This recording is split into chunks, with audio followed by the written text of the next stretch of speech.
Well, this morning we're pleased to be able to speak with Jane Schuchardt, who is a National Program Leader for Consumer and Family Economics with the National Institute of Food and Agriculture, part of USDA. Jane is the 2009 Distinguished College Alumnus for the College of Education and Human Sciences. So welcome. Thank you. Happy to have you in our college, and congratulations on Thank your you. award. Very nice for you and especially for us. We've read your resume. We're happy to have you with us. We'd like to know a little bit more about you, so could you tell us a little bit about yourself and your work? That's a big question. Yes, it is. Well, I'm very proud to be the National Program Leader, as you said, with the National Institute of Food and Agriculture at the U.S. Department of Agriculture.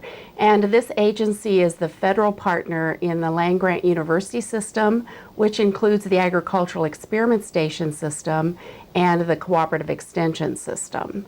And so my role is in the area of consumer and family economics with primary focus in household asset building and personal and family finance. And my responsibility is to work across all the function areas of research, education, and extension outreach to try to help individuals and families build wealth, not debt. The program itself is called Financial Security, and that's what we strive for through our research, educational programs, and extension to help families achieve financial security. It's apparent I should have talked to you 40 years ago about building wealth rather than debt. Do you have hobbies, or are there things you like to do for fun, or does work take most of your time? Oh no, balanced life is very important. And my husband and I farm here in Nebraska, so being in a rural place is very important to us for part of the time. And then we also live in the metropolitan area outside of Washington, D.C. So that's an interesting balance, one against the other. I really enjoy outdoor things such as camping and canoeing and hiking. And I enjoy indoor things such as singing. I sing with a music group, and I especially enjoy calligraphy as well. Oh, interesting. Where are your farms? In Antelope and Otoe counties. Okay, interesting. Well, it is a nice balanced life. That's wonderful. As we read about your record of accomplishments, and they were many, but a lot of them, as you mentioned, focused on personal finance and family finance, wealth building rather than debt consumption, or consumption of things that lead to debt.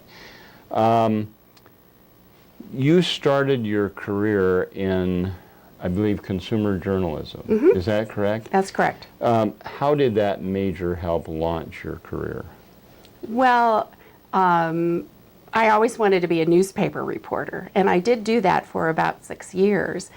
With the focus in the human sciences that I had with my undergraduate degree, I immediately went into consumer reporting. And then it helped me to see how critical it was to use the mass media, which now has changed drastically. Now it's Twitter and YouTube and Facebook and MySpace and all the other social media kind of approaches. But it just helped me to see how critical it was to provide programs for families so that they could be stronger economically and also psychologically and socially too, because all those pieces fit together. And so what actually happened was that when I was a reporter at the Daily Oklahoman and Times, I did a lot of stories working with faculty at Oklahoma State University, and then got recruited for graduate school for a master's degree. I never had any intention of going to graduate school. I was going to be a newspaper reporter my entire life. And knowing what is happening to the newspaper business currently, it's probably good that I went to graduate school, although those communication skills, especially with writing, have really served well throughout my career. You know, you mentioned the mass media and the tremendous changes that are occurring with not only newspaper, but I think probably radio as well, and this millennial generation or digital generation we're working with now gets most of their news from the internet. So how do you get your message out? The people you work with on a day-to-day and week-to-week and month-to-month basis, how do you get your message to your consuming audience? Okay. Well, first of all, the message is build wealth, not debt. And this will give me a wonderful opportunity to give a terrific commercial. And that's to go to www.extension.org/personal finance. Extension.org is the new cooperative extension system's internet face to the nation. And actually, I've just come from St. Louis where an e-extension conference is going on right now, where we've talked about how to use the internet to reach people with our messages. So if anyone is watching this, I'd highly recommend that you go to extension.org. And certainly there are educational programs there. There also are opportunities for chats, blogs, and ask an expert function where someone can put in a question and within 24 to 48 hours have one of our faculty or extension educators across the nation answer that question for the public. We're looking into and also using YouTube and Twitter and Facebook approaches to reach individuals and families, because it's no longer in an environment where we're the expert and we know what we want to deliver to you. Instead, it's a dialogue and a conversation where we create the learning environment for others to be able to learn from one another and see how they can better save, better plan for their future, better invest, so that they can have long-term financial security throughout their lifetimes for themselves and their families. So it's a really exciting environment because over the time of my career, it's a drastic shift. And I believe that within the next 10 years, it's going to be exponential change using the digital environment to reach people. That's really interesting. It's exciting. And I imagine these days especially you're getting a lot of hits from people of all ages wondering how they can better manage their money if they have money remaining. We were very proactive with extension.org in building a managing in tough times component for it so that we can really reach out to families that are struggling to pay their day-to-day expenses, that are having difficulty in the housing environment, that have lost their jobs, and where do they turn. And the other thing that's important to mention is it's not all about the money, because the psychological effects on individuals and families as a result of the current economic crisis need to be attended to as well. So it really requires all of the disciplines, not just economics, but psychology and sociology, to attend to the needs that families have anytime, but especially now because of the economic situation. I think you're raising some really crucial points, and I'm wondering, when I was growing up, my parents were from a Depression family, so they, while they endured tough times, that psyche, that part of them that wanted to save never left, so they were frugal forever. What do you see today? We were always told later in life that we were poor, but we never knew it because everybody else in our neighborhood was probably enduring something similar. What's changed today? People are poor and know they're poor, but how do they deal with that issue?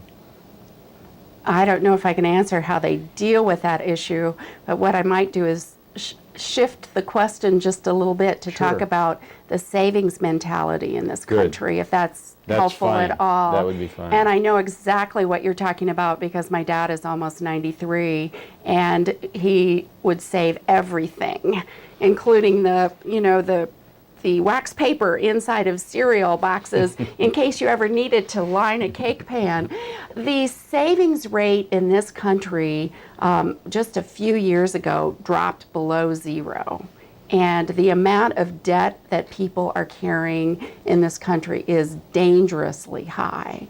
As a result of the economic crisis, and it often happens when there's a recessionary period, the savings rate in this country, which is calculated as how much you save as a part of disposable income, has risen. And it's somewhere 6, 7, 8% now, I guess. The interesting thing, though, is will this sustain itself once the economy recovers? And it will. Or will people fall back into this consumption mentality where you really live beyond your means because of the credit card environment? And so that is actually a program that we talked about this last week, earlier this week while I was in St. Louis with our extension faculty. The new reality that this economic situation is posing for us. And is there a way that those people that are now seeing the great need for savings can sustain that practice throughout their lifetimes? So what's really happened is, our parents were savers. Mm-hmm. They were really savers of money and of everything around them. Everything got used over and over and over. And we've really moved into this massive consumption society. Some people have called it, I think it's clever, affluenza. Oh, yes. I haven't heard that And term. unfortunately, there's not a shot for that. And so we've moved into a really, a society that is all about consumption and conspicuous consumption and living beyond your means. And all of a sudden, out of necessity, saving money and being more frugal is popular again. And it will be interesting to see if those new practices can be sustained by the bulk of the population. Interesting.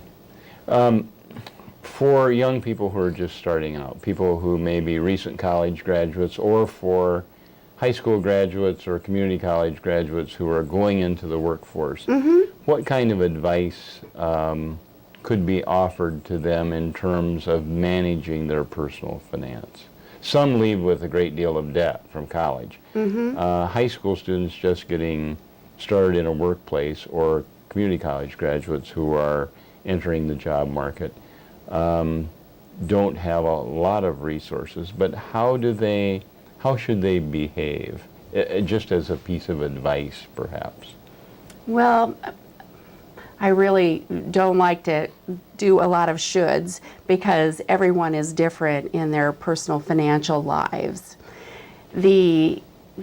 However, if I would provide a little bit of advice, it would be to, if you are someone that's graduating from college and you are so fortunate to have a job and you can be involved in some kind of a retirement plan, and even though you might be 22 and think, well, retirement is so far off, I need my stereo in my car and the house that is as big as my parents worked 50 years for. Instead, really focus on saving as much as you can through those plans and holding on to it, because the time value of money and how it can increase for you over time is the most beautiful thing of all when you've got age on your side. You can save a little bit early in life and have it be worth more than if you start and save the same amount and try to catch up when you're 50 or later. It's too late. So do save for retirement, even if you're 22 years old. The other thing to really be attentive to is the credit situation. It's very easy to get so mired down with credit that the $50 dinner, special dinner out, you end up paying, because of high interest rates, hundreds of dollars for if you only pay the minimum balance on your credit card. If you can be what is called a convenience user of a credit card and pay it off every month, that is the absolute ideal. That keeps you living within your means. The other thing to really be attentive to is to protect your financial identity. There is a lot of fraud out there, and it's very important to do everything possible to not let somebody take over your financial identity. It can be a lifetime to dig out of that. And then finally, I would say do whatever you can to mitigate risk with health issues via trying to access health insurance, for example, or be sure that you have the right kind of insurance on your car and on your housing situation if you rent or if you buy. That's really important, because any kind of financial devastation that can occur because of a health situation or a car wreck that's not covered by insurance can really put you in a sub-zero category the rest of your life, and it's very difficult to catch up. Good advice. Those are just a few. No, that there are I know. many, many more. Go to extension.org to find out more. I think it's really good advice. Monday night, in a conversation with high school juniors and seniors, one of the things that they indicated was a need for more life skills in their curriculum. And they were defining life skills in a number of ways, but part of it was managing their finances. In your experience, do you see an increase in schools or colleges and universities across the country in this area? Would you like to see an increase in that, or have we somehow subjugated personal finance to the family, and the family's having a tough time doing it? Do families and youngsters need help with this financial planning piece through a school curriculum, perhaps? There were a lot of questions Yes, in there were. there, and the answers are yes, yes, Yes, yes. yes, and yes. What has happened is those of us that have worked in human sciences early on felt that the personal finance area was something that was very critical as a basic life skill. And we have moved away from that in our public school system. And now it's really exciting to see that we're moving back toward that. If you go to jumpstart.org, another website, there is a wonderful listing that's kept up all the time of what states mandate personal finance education in their public school system. Unfortunately, I don't quite know what the status is here in Nebraska. More and more, we're seeing colleges and universities being very concerned about personal finance education as well, and especially as it relates to those students that are offered financial aid packages that includes loans, and perhaps education needs to go along with those loans to see, first of all, if you need the entire amount. Do you really need that entire loan? And secondly, how it will affect you once you graduate from college, and how it is that you're going to manage paying that loan back. So what I would summarize by saying is we did fall away from personal finance education in our K through 12 systems, and also in colleges and universities, and I'm seeing more and more where we're shifting back to that out of huge necessity, because it has to be a partnership between the family that, honestly, parents sometimes are not the best role models for personal finance. for those that are, it's really important that they teach their children the basics. And then that partnership has to reach into our formal educational system. And I might also add into our non-formal educational system, because there is an increasing interest by youth-serving organizations, such as 4-H, and certainly I would call that out because that's part of our land-grant university system delivery, and Boys and Girls Clubs, Boy Scouts, Girl Scouts, all of the youth-serving organizations are paying a lot more attention to the need for personal finance education as well. Good. I'm glad you mentioned 4-H, because I think for decades they have had an emphasis on budget and planning, personal as well as management of small businesses or farms. And having been a 4-H'er, I know we had to do budgets when we were little, and we didn't understand exactly what they were all about, but we learned. Let's talk. The real zinger with all of that for youth financial education, and honestly for adults too, you have to make it experiential, relevant, and fun. And so that's why a group of us were talking yesterday about putting together and having youth do it, a series of YouTube videos on personal finance. Great idea. We may get working on that. I think that would be very well accepted. Terrific. Let's talk a little bit about your work. What brings you the most joy from your work, the work that you've done and the work that you currently do? Well, honestly, this award is interesting because I am not used to being in the limelight. I usually like to be in the background working the dimmer switches instead of being in the spotlight. So I was really humbled by this receiving notification about this award, because what I do is try to take great ideas like this YouTube idea I just shared with you and put together the right people and the resources to make that idea be reality. And for example, I am really adamant about being able to articulate our science base related to the asset building and personal finance agendas. And last October, in my role as representing our agency with the Financial Literacy and Education Commission, which is put together by public law, and it's 20 departments and agencies of federal government that lead and try to coordinate personal finance education and research across all of those federal entities.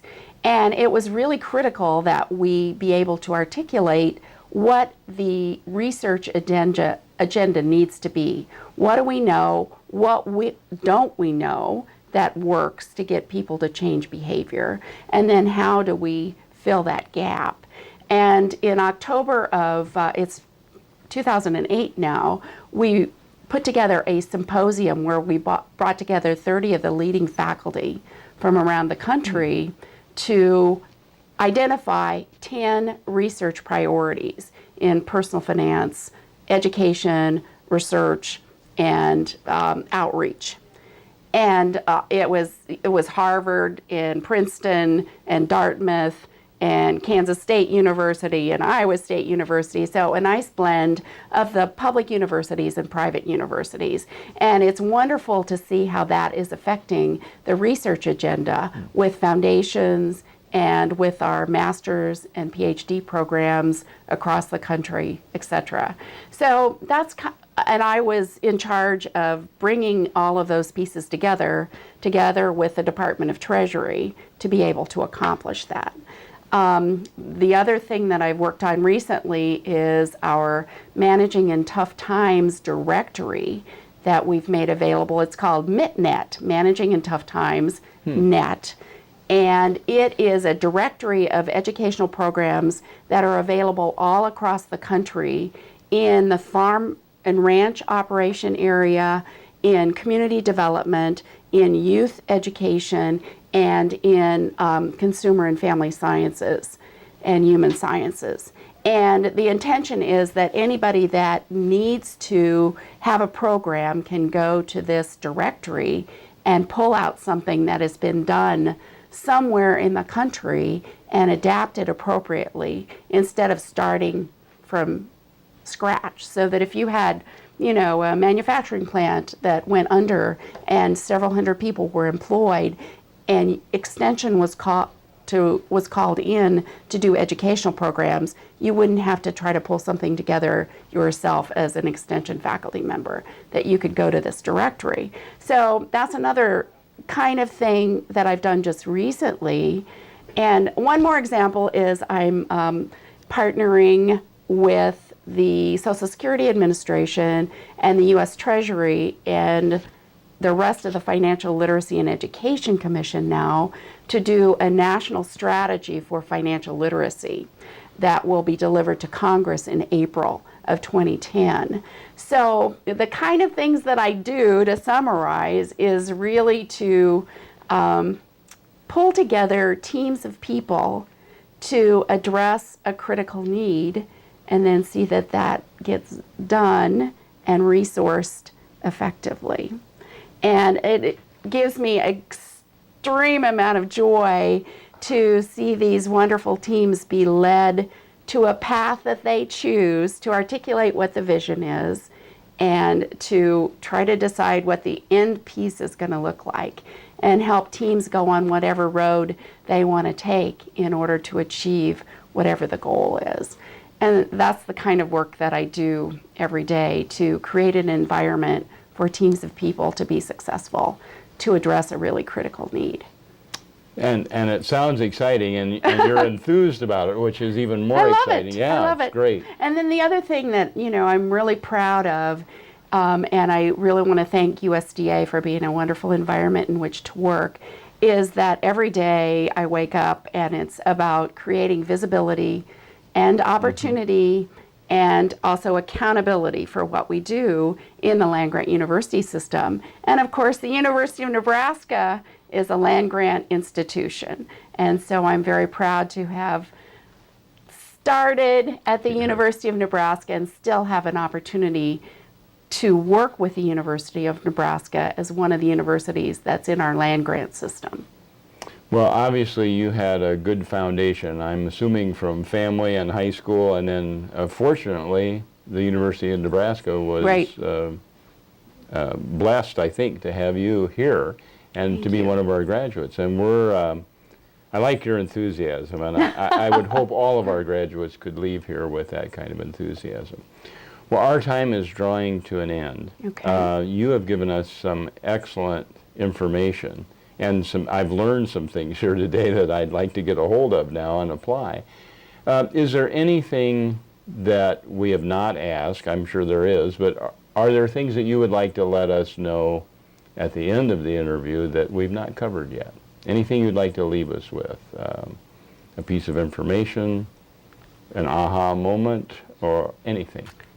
Well, I'm not sure who the audience is for this, but if I would be talking to people that are undergraduate students or graduate students, particularly undergraduate students, education is something that no one can ever take away from you. And it's something that when you get your degree, you have to keep building on that day after day after day.